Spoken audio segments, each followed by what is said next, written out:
বিসমিল্লাহ।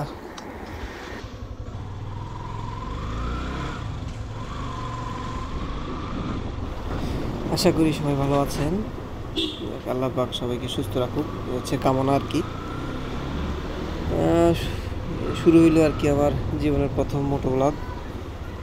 তাই আর কি যদি কোনো ভুল ত্রুটি হয় তো ক্ষমা সুলভ দৃষ্টিতে দেখবেন। আর তো কমেন্ট বক্স ওপেনই থাকবে, তো শুধরে দিবেন আর কি কোনো ভুল টুল করলে আর কি। অনেক এক্সাইটেড আমি। সারা জীবন কম বেশি বাইকের প্রতি একটা ফ্যাসিনেশন ছিলই, আর পাশাপাশি মোটো ব্লগও কম বেশি অনেক দেখছি, অনেক দেখা হয়েছে। সবারই কম বেশি ককপিট দেখা হয়েছে। এখন খুবই এক্সাইটেড যে আসলে নিজের ককপিট নিয়ে ভিডিও করতেছি। যাক, তো এটার কি মূলত আমার প্রথম এক্সপিরিয়েন্স, যেটা আর কি যে ব্লগ শুরুতে আমাদের যা এক্সপিরিয়েন্স থাকে আর কি, তো এগুলো নিয়ে একটু কথাবার্তা বলবো আপনাদের সাথে। যেমন ধরেন, প্রথমে তো আমাদের ক্যাম্প ট্যাম্প কেনা লাগে, একটা সেট আপ রেডি করতে হয়। তো যা বলছিলাম যে একটা সেট আপ রেডি করতে আসলে অনেক অনেক আসলে টাকা চলে যায়। তো অনেকেই আছেন যারা মোবাইল দিয়ে ভিডিও করেন।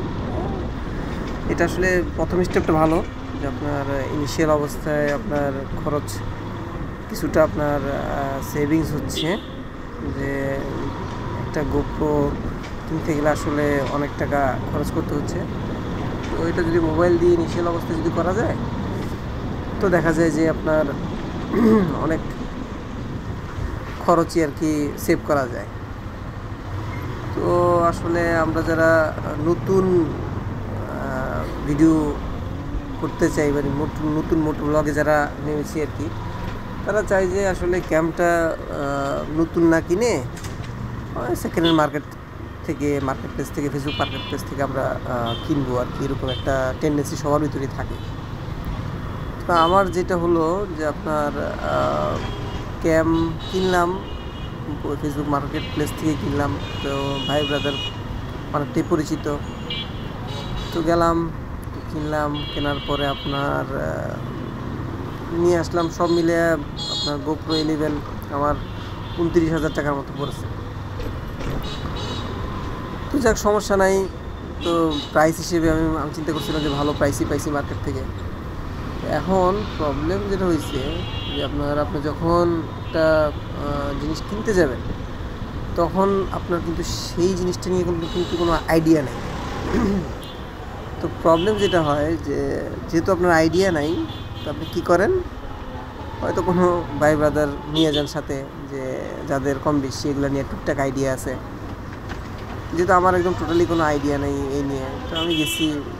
নর্মালি আমি কোনো কিছু চেকও করিনি যে আপনার বাইং রিসিপ্ট আছে কি নাই, এই সেই।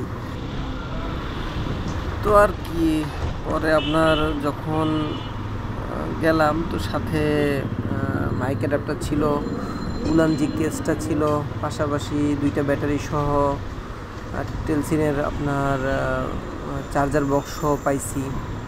তো মোটামুটি ভাবলাম যে যাক, যা পাইছি তো খারাপ না।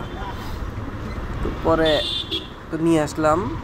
তো নিয়ে আসার পরে যে সমস্যাটা প্রথমে হয়েছে, সেটা হচ্ছে যে আপনার গোপ্রোতে ব্যাটারি চার্জ একদমই থাকে না।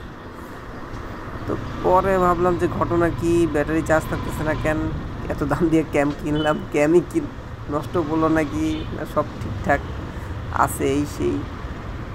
তো যাক, শেষমেশ বসুন্ধরায় গেলাম। বসুন্ধরায় গিয়ে দেখাইলাম যে আসলে এটা কি ক্যামেরার সমস্যা নাকি। তো ওনারা বললো যে আসলে আপনার ব্যাটারিগুলো নষ্ট বা ব্যাটারি ফুলে গেছে। তো এটা আর কি প্রথম এক্সপিরিয়েন্স যে আসলে ক্যাম্প কিনে আর কি ধরা ব্যাপারটা এরকম। তো যাক, আবার আপনার নতুন করে আমার ব্যাটারি কেনা লাগছে আবার 3,000, 3,500, সরি 3700 টাকার মতো পড়ছে। তো কী ব্যাটারি কিনলাম পরে বলবো না, সমস্যা নাই। তো এই হচ্ছে আর কি প্রথম এক্সপিরিয়েন্স আর কি গোপ্রোর, যে কেনার পরে আবার কেনা লাগছে আর কি। তারপরে আরও কিছু ইনস্ট্রুমেন্ট কেনা লাগছে। তো ইনিশিয়াল অবস্থায় আমার হচ্ছে ভিডিও যা দেখতেছেন এটা হচ্ছে যে 2K-তে 60 FPS রেকর্ড হচ্ছে। যাই না এটা এডিট করার পরে বা ফেসবুকে দেওয়ার পরে কোয়ালিটি ডিগ্রেড করে কিনা, কিন্তু আমি আমার যে কোয়ালিটি দেখতেছি এটা মোটামুটি আমার কাছে বেস্টই লাগতেছে। এরপর আপনারা একটু রিভিউ দেন যে GoPro 11-এর ভিডিও কোয়ালিটি কেমন আসছে। এরপরে বাকি ভিডিও নিয়ে ইনশাল্লাহ আসতেছি, সামনে কথা হবে ইনশাল্লাহ। আর যে তেমন তো কোনো ভিডিও নাই, তো একটা ChatGPT থেকে একটা এন্ডিং ভিডিও ক্রিয়েট করছি, একটু দেখে একটু রিভিউ দিয়ে বলবেন যে কেমন হলো আর কি। ঠিক আছে, সবাই ভালো থাকবেন, আল্লাহ হাফেজ, আসসালামু আলাইকুম।